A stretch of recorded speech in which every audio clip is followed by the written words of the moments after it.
Welcome to InFocus with Ejaz Haider. This program comes to you from the Center for Security Strategy and Policy Research. CESPA is an autonomous policy research center housed in the University of Lahore. It tackles issues that impact contemporary security and strategic developments. This program is part of that effort. Today we're going to discuss post-elections Turkiye. By all accounts, it was a hard-fought election. And for the first time, modern Turkiye went into a runoff. That's possibly the most serious challenge President Erdogan faced since 2002.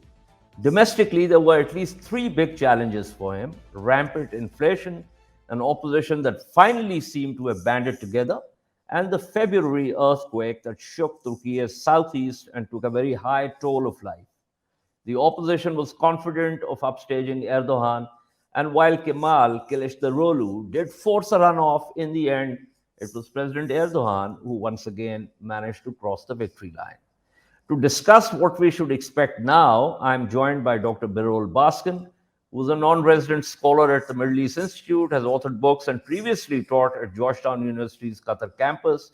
Bilgehan Öztürk, who is a PhD candidate and is also a researcher at the SETA Foundation for Political, Economic, and Social Research, and Dr. Mark Meirowitz, who's a professor of humanities at SUNY Maritime College in New York.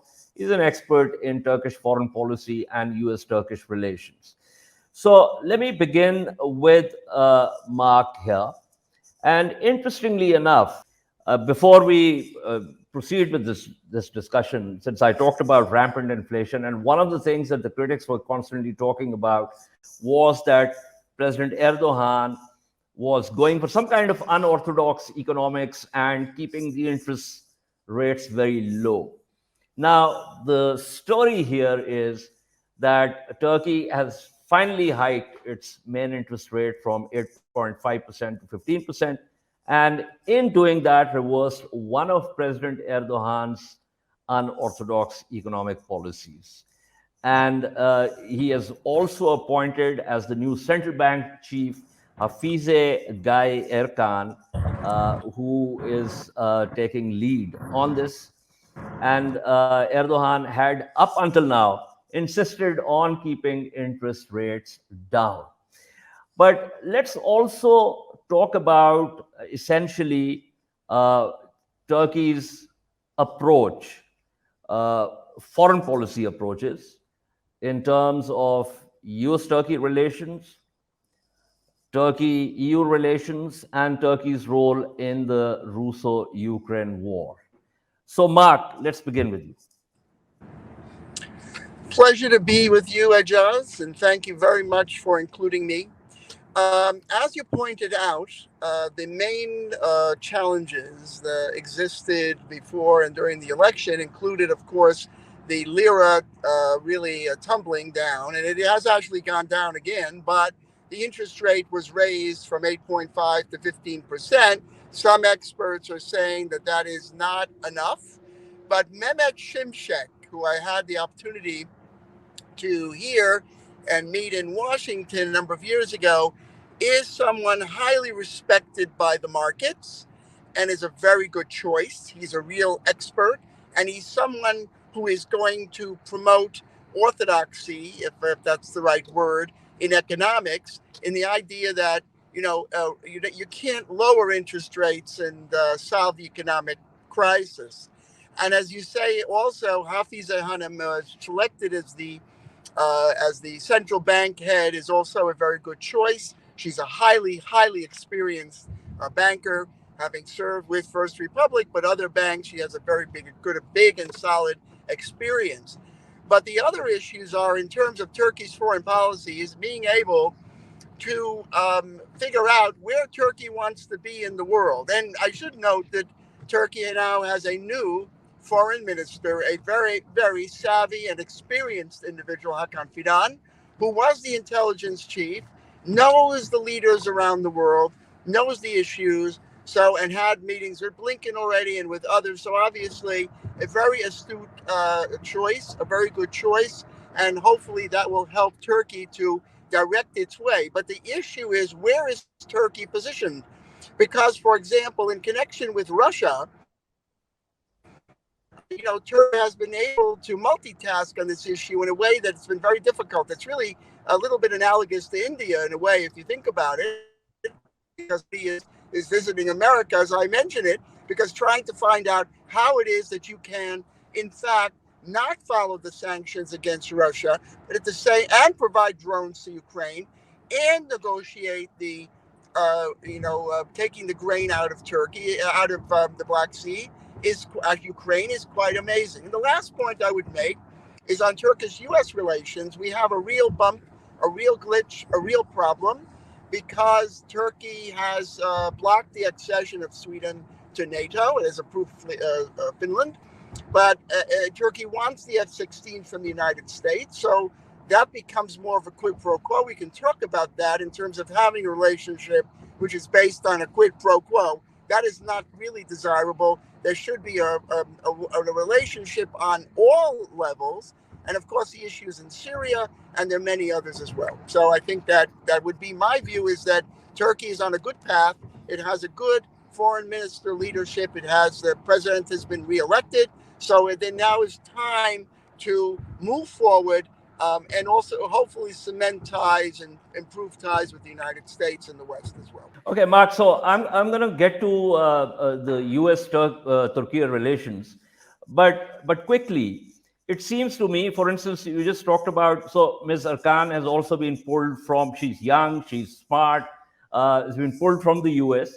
But Turkey also has very smart economists, and even when President Erdogan in the previous term was trying to keep the interest rates low, people were saying, don't do this. But he wasn't particularly listening to the experts. Now, my question to you is, and I'm going to come to the other stuff, the NATO and the rest of it. But my question to you is, before I go to my Turkish friends, do you think that this time, this being the last term, Erdogan doesn't really need to woo the conservative constituency that he has? Or let me put it like this, the nationalist conservative constituency. So he's probably going to do certain things differently. Is that something that you would agree with? Well, I think it's unknown how Turkey is going to proceed, but I believe, and this is my belief, that Turkey is on a direction now to repair, fix, cement, and do a lot of good things going forward, because now the president is reelected and there is a foreign minister in place, and so there is an opportunity to do a lot of things. But clearly, even though the economy was not the issue, really, if you think about it in the elections, because Erdogan was reelected, and we can talk about that some more, that to me was not the key decider for people. The key decider was Turkey as leadership in the world, and the fact that Turks believed in President Erdogan's ability to be a leader. But we can talk about that some more. I do think that the pivotal point now that President Erdogan is reelected and has his economic team in place, he really needs urgently to address these issues, because this is his legacy. This is his legacy in terms of the lira. The lira just went down again. So, in other words, he's not, and by the way, I should mention, there are municipal elections coming up, okay? So there are still some elections coming which will test the power and influence of AK Party. And that's coming up, I think, in March. My Turkish friends will correct me. But there are still elections coming. There's still opponents of President Erdogan who are running for those municipalities. So there's still a legacy point as well. So the economy is essential. Also, I do believe that what President Erdogan wants to do is to build Turkey's position in the world and a legacy of Turkey's influence in the world, because you saw, for example, I think it was 78 or more heads of state came to the palace for the meeting with President Erdogan, and many leaders around the world were rushing to congratulate President Erdogan. He is a leader who is respected around the world. And this is something that I believe that the Turkish people noted and felt was very important. Now, we could also talk about the failures of the opposition, which was very, very significant, had many, many, many failures. But I think this was the pivotal point because you mentioned the earthquake. Despite the earthquake, despite the economy problems, and despite all these other things, President Erdogan got to a runoff and won the election at the end, and in a very big turnout in the popular, big turnout, huge, 80, 85, huge numbers of turnout. So it was really his ability now to craft his legacy and to do what I think he wants to do for Turkey's future. And number one, obviously, is the economy, I do believe. Absolutely. Birol, let me put the same question in a slightly different formulation. So when ARC came to power, one of the things that they did, President Erdogan had this team. You had, Abdullah Gül. I mean, then he was obviously the prime minister. You had President Abdullah Gül. You had the foreign minister, Ahmet Davutoglu, ultimately became the prime minister. And there were other people also. A very, almost like a dream team. And the idea was to have zero conflict in the region, to have political stability, and to develop the economy. And they really, really did well on that. Do you believe that now, this being the last term, constitutionally speaking, that he would want the wheel to turn back to that time when his team was supposed to be the best at delivering things? Well, you asked me the difficult question. Well, I'm here to ask difficult questions because we want our viewers to understand what's happening. Okay, I mean, for sure, Erdogan wants to have leave behind a good legacy. Every politician, every statesman is going to have that one. First, I don't think that this is going to be Erdogan's last term. I don't think that he's going to leave politics. He's a politician. I mean, he's addicted to politics. I don't think that he can leave politics just because he's constitutional. I mean, they are going to work on a.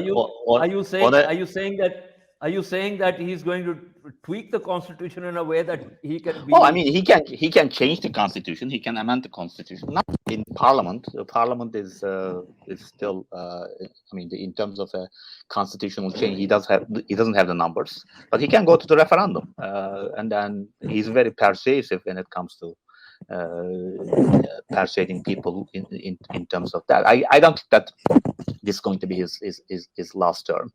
Okay. I mean, I can bet on that. But they, I mean, Davutoğlu, Abdullah Gül, I mean, were they really great? I mean, we can debate that, but I don't think that Erdogan is going to run off people who are quality enough to run things. I guess if you really look at the government right now, I mean, many experts, I don't know any of them personally, but people say that this is a really technocratic government, from economy to foreign policy and to other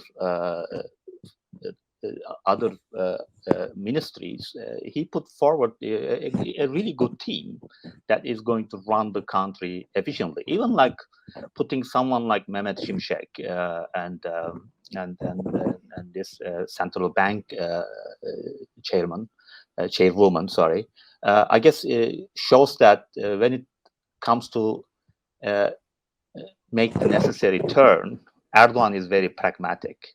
Can be very pragmatic. So Birol, let me interject here. Just taking the cue from what you've said. So you've got Erdogan, who is obviously a very savvy political person, and he knows how to put the party together. He knows how to galvanize his constituents, his vote. Now, if you have someone like that at the top, and then that person also brings in a very smart team of technocrats, isn't that a great combination? I guess it is. I mean, I hope it works, and then I hope Erdogan can help solve, especially the economy. I mean, that's a major problem right now for the ordinary Turks, not foreign policy, not any other issue, but continuation of quality state services, especially in health. We have some people reporting some problem with educational system.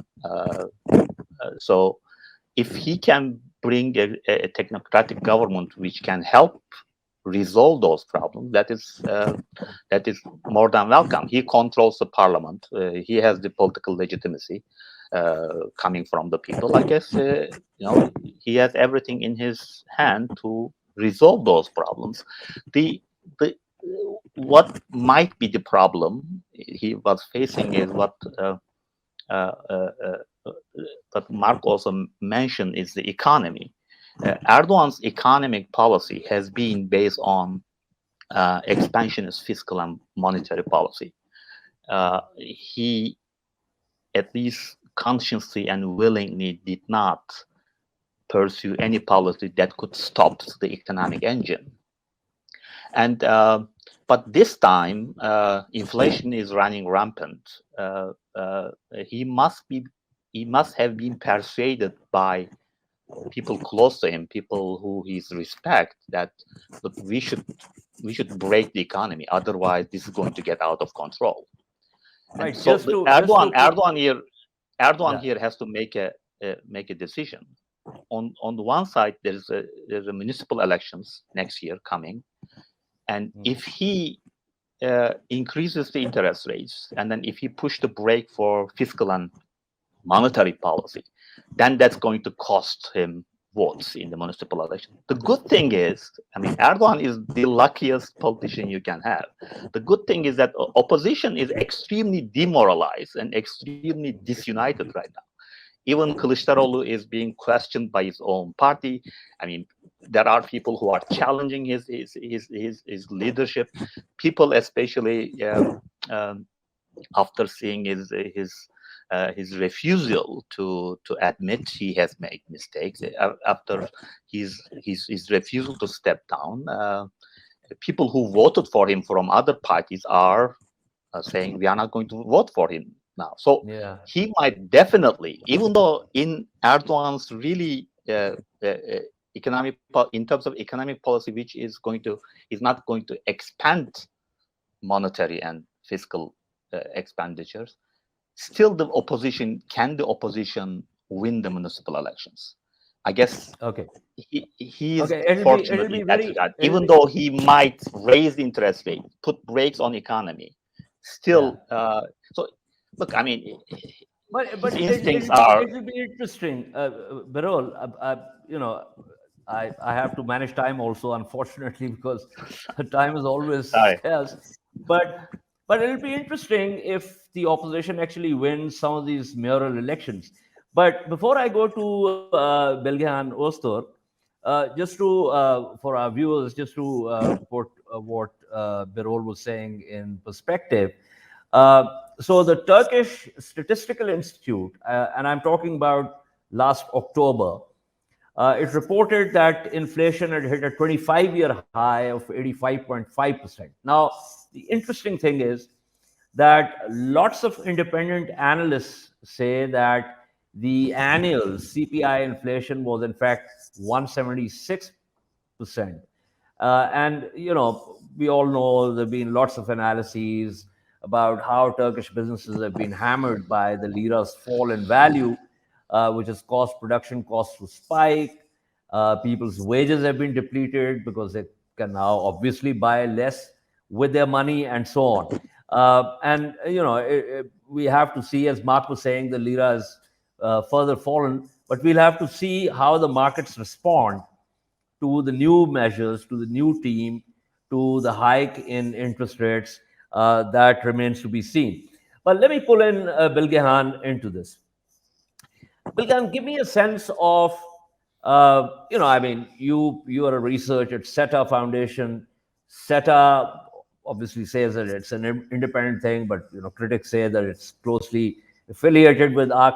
But leaving that aside, give me your sense of how you look at this term of President Erdogan.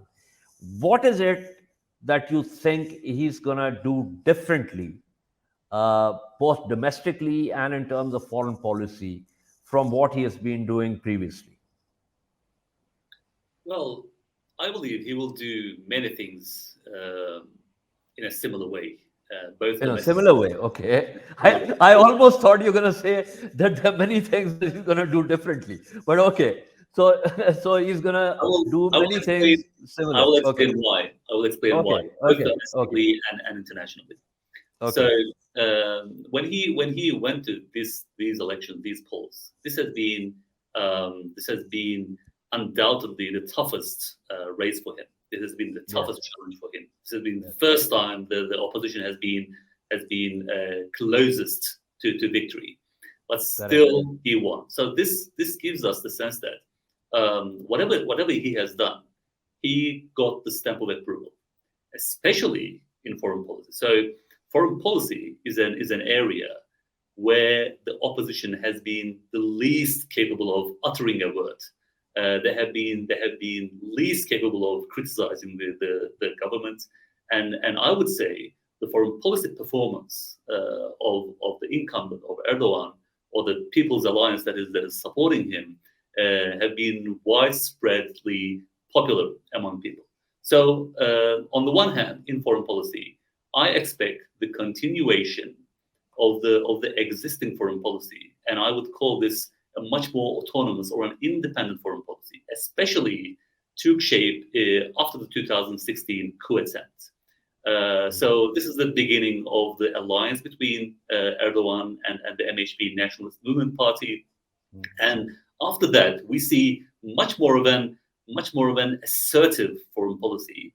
At times, resorting to use of military force to ensure the national interest, core national security interests. So this has reasons. I would not want to go into details of this, but I expect the continuation of this foreign policy, not in a belligerent way, but the strategic orientation of this foreign policy, seeking strategic autonomy, ultimately will still be the goal, and Turkiye will, under Erdogan's new term, will pursue this, because this is emanating from the conviction that for a very long time, I would call it for the past decade, Turkey now is aware that its core national interest will not be protected, will not be, let's say, attended by its traditional allies, especially the United States, let alone heeding Turkey's core national interest. Turkey believes that they have been undermined, still being undermined by active involvement of the United States itself. So it is a conviction that Turkey has to take care of its national interest on its own, and this is the conviction that will also feed into the foreign policy conduct from now on. When it comes to domestically speaking. Okay, let me. Sorry, just since you said something about the foreign policy, I just want a clarification.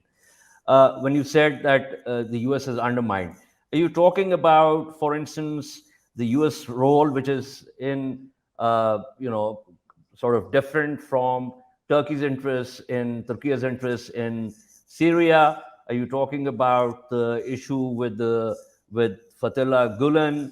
What exactly are you talking about? Or are you talking about why Turkey is not completely siding with the US-led coalition against Russia? Mm-hmm. Well, we can name a huge list of things. Mark mentioned one of the reasons as Turkey is blocking Sweden's accession to NATO. But when it comes to the gist of the problem between the United States and Turkey, these are just the let's say details. We can name S-400 procurement, we can name F-35, we can name YPG, and we can name Fethullah Gulen's coup attempt, and the United States, let's say, complacency on that, so on and so forth. But the problem is, the insiders know that the breaking point in Turkish-American relations is the 2013 high-level delegation meeting between Erdogan and Obama administration. Since then, and the crux of the disagreements between these delegations were the divergence over Syria. And since then, everything is going south in Turkish-American relations. The thing is, Turkey pursues greater strategic autonomy in international relations. Turkey does not want to depend on the United States only.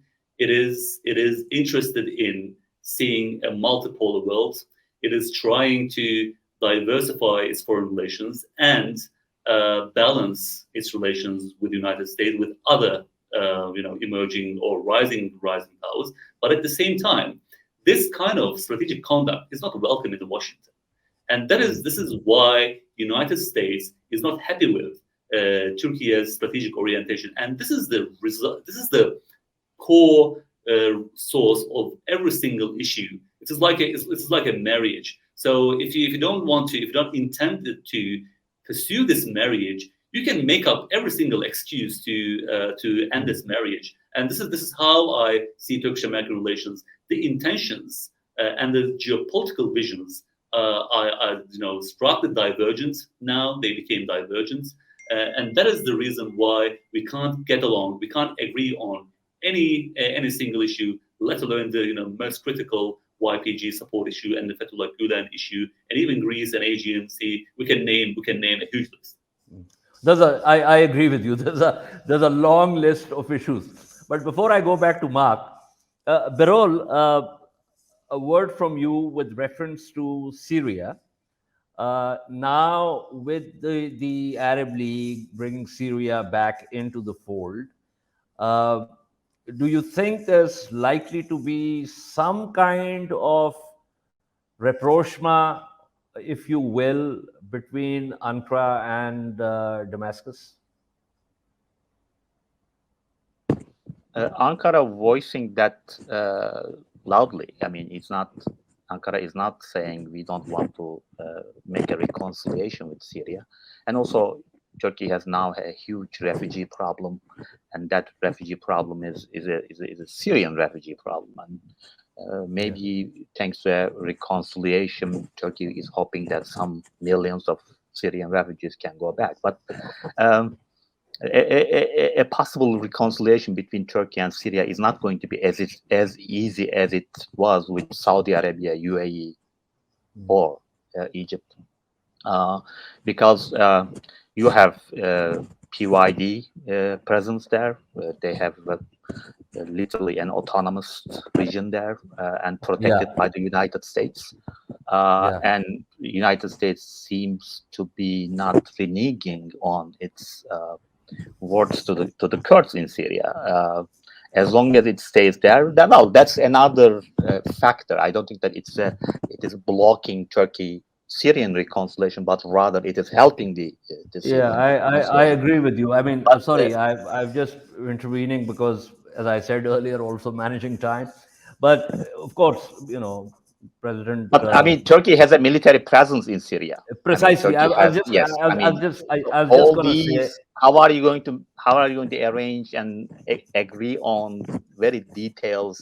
It's going to take a lot of time. It's going to take a lot of time. Yes. And Bashar al-Assad has already said that Turkey has to withdraw all its troops, and that buffer zone has to go, and so on and so forth. So it's going to take time. But Mark, back to you quickly. So you talked about Turkey sort of, throwing up a number of balls and juggling them. But frankly, since the Russo-Ukraine war, we have seen a number of countries, and I'm not talking about Europe. Even within Europe, you have,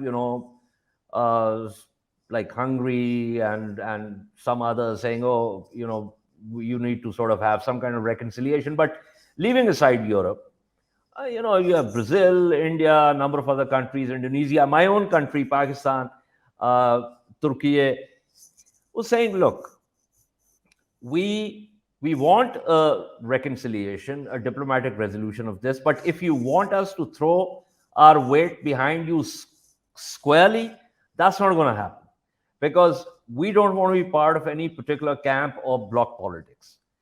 And Lots of countries are saying this in Africa, elsewhere in Asia, Southeast Asia. So to that extent, Turkey's behavior is not, I wouldn't say it's surprising. Would you agree with that? Well, I agree with you, but I cannot allow going ahead without mentioning my response to Bilgehan Bey's comment about the United States. I think it requires Okay. a comment. I'd like to do that. I also, Yeah, but you got to be quick about it. but before I do that, about the opposition, I don't think they can have a referendum on this because I don't think the AK Party has enough votes to change the constitution again. And by the way, there seems to be an issue as to whether or not this is the second or third term. So I am quite optimistic about President Erdogan's leadership in the future. And I think that's going to be great for Turkey. But to the point about the United States, look, here's the reality of the situation. The United States and Turkey are longstanding friends. Friends have disagreements, no question about it. But I would venture to say that relying on Russia, with which Turkey has fought, I believe, 17 wars in its history, is not a trajectory that is productive for Turkey. Now, right now, Turkey is dependent on Russia for energy. And Russia is building a nuclear plant. And Russia is a pivotal player, no question about it, because of the Black Sea, and it's key element for Turkey, no question. But to my mind, the way you describe the relationship, I am not thinking it is so terrible. I think right now we do have a glitch and a bump on the issue of NATO. NATO is pivotal in terms of pushing back Russia in Ukraine. There's no question that Russia's invasion, aggression, with unprovoked aggression and attacks on civilians needs to be responded to. And Turkey has been very helpful in that regard by But Mark, hold that thought. Let's not conflate issues. I mean, I agree. Ukraine has been aggressed against. One can go into the nitty-gritty and nuances of that and why Russia has done that. And Scheimer and Stephen Walt and others also have a certain view about why that has happened. But in terms, for instance, of not allowing Sweden or blocking Sweden's position, now initially it was Finland and Sweden. Finland, Turkey said we don't have any objection. With reference to Sweden, it's less about Russia's aggression against Ukraine and more about Turkey's own position with reference to the Kurdish problem and how they want to pressure the Swedes into conceding some of the things that Ankara wants them to do.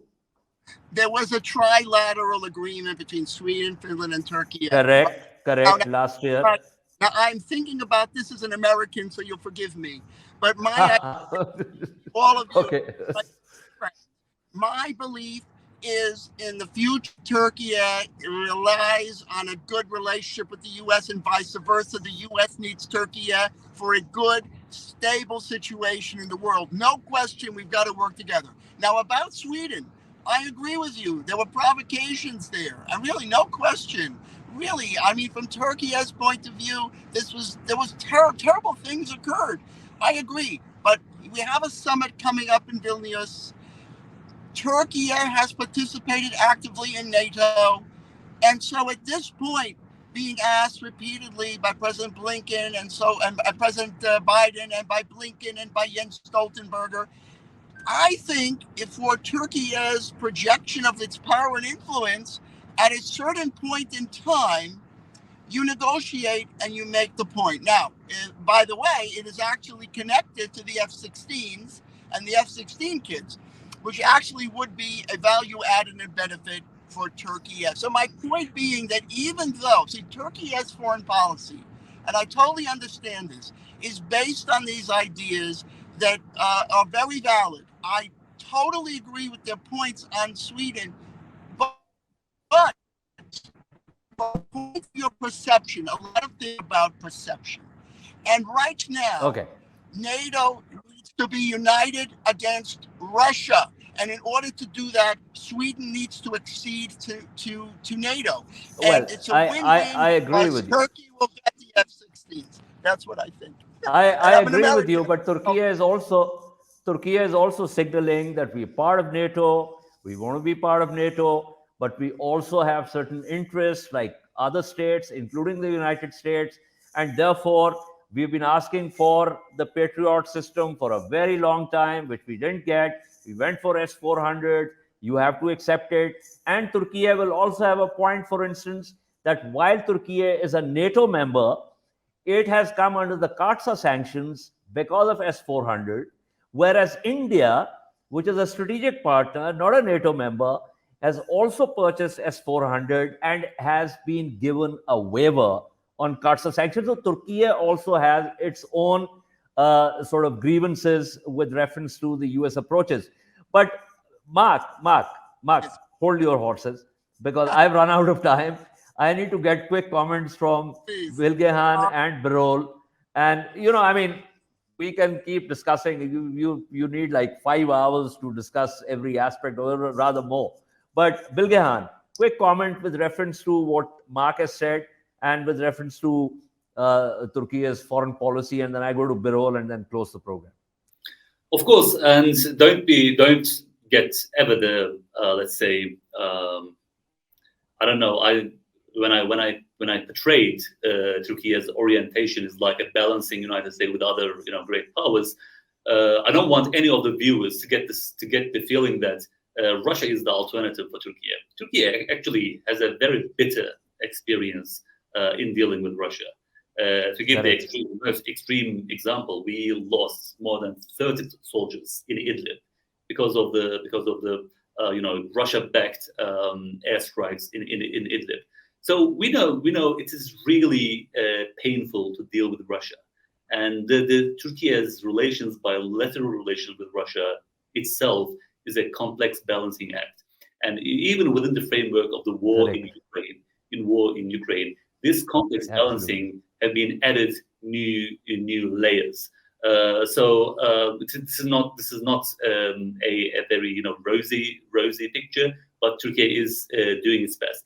And when it comes to my, let's say, my expectation from the future, of course, when I said President Erdogan will do many things similarly, after the elections there were two options. Either Turkey would continue its existing foreign policy at its most belligerent way, or the other one is, I won, and there is nothing anymore to fight over. So let's turn a new page. And my feeling is the predominant atmosphere in Ankara, and I think even the cabinet is representing this feeling, is that Turkey wants to turn a new page with European Union, with United States, and as an extension of the ongoing normalization, rapprochement with all regional actors, Saudi Arabia, UAE, Israel, Egypt, so on and so forth, with which Turkey have been at odds with in the region. So Bilgehan, sorry, I'm cutting into what you're saying, but as I said, I have to close the program also, and I have to go to Birol. So you're saying Turkey is going to do similar things, but some of them slightly differently, and I think that kind of makes the point fairly accurately. Birol, any last thoughts with reference to the foreign policy and what Mark said? First of all, if you leave it to Erdogan would like to have perfect relations with the United States and with the European Union. Okay. The problem is, do the United States and European Union want to have a perfect relationship with Erdogan? Look, if you go to the DC or any other European capital, Mark has noted that we are point. talking about parliaments, we are talking about congresses, extremely anti-Erdogan, extremely toxic environment about Erdogan and Turkey. And then we are talking about right now Biden president. He said, when he was running for the president, he said, I will do everything in my power to get rid of Erdogan. So, I mean, how then Erdogan has to make gestures to people who are really pushing him away? This is my my first point. And the second thing is that if Turkey is pursuing this balancing game, I agree with Bilgehan on that. I mean, Turkey is not pro-Russia, pro-China either. Turkey is balancing its way between great powers on the one hand and then the others. Turkey is pro-Turkey. And and Turkey has been doing this. I mean, anyone who knows Turkish, history knows that it's doing for 200 years right now. Abdülhamit and then Adnan Menderes, all the way to here. We are talking about Turkey is trying to find its way between these global power politics game. And if we are going to talk about any politician, Erdogan is the most pro-US and pro-Europe politician, but he is forced into this place. I mean, starting with the Gezi protest in 2013, Obama was calling Erdogan every week to talk about developments. He didn't meet him until his end of his presidency. Erdogan was pushed to this point. White House is inviting Abdel Fattah Sisi to White House. What is the difference? One might ask. I mean, is Erdogan worse than Sisi in terms of human rights abuses? I don't think so.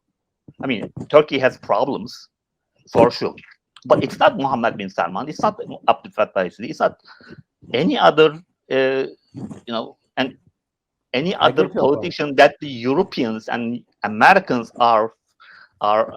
So here, if you look at the Western media, you see Erdogan along with these guys. I guess,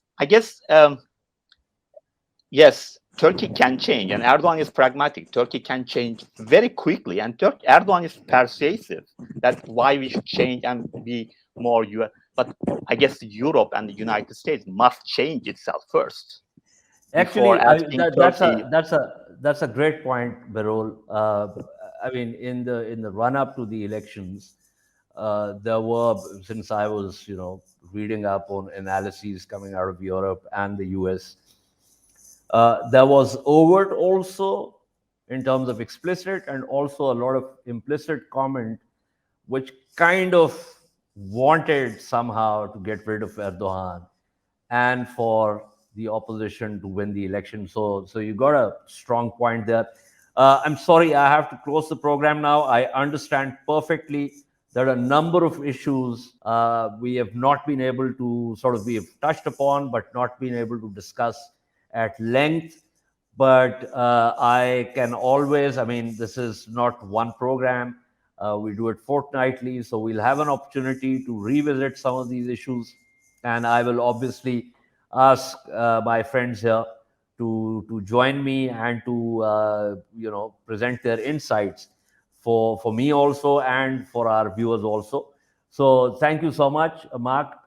Grateful to you and safe travels to wherever you're going. Thank you, Birol. Thank you, Bilgehan. It's been great to have the three of you here.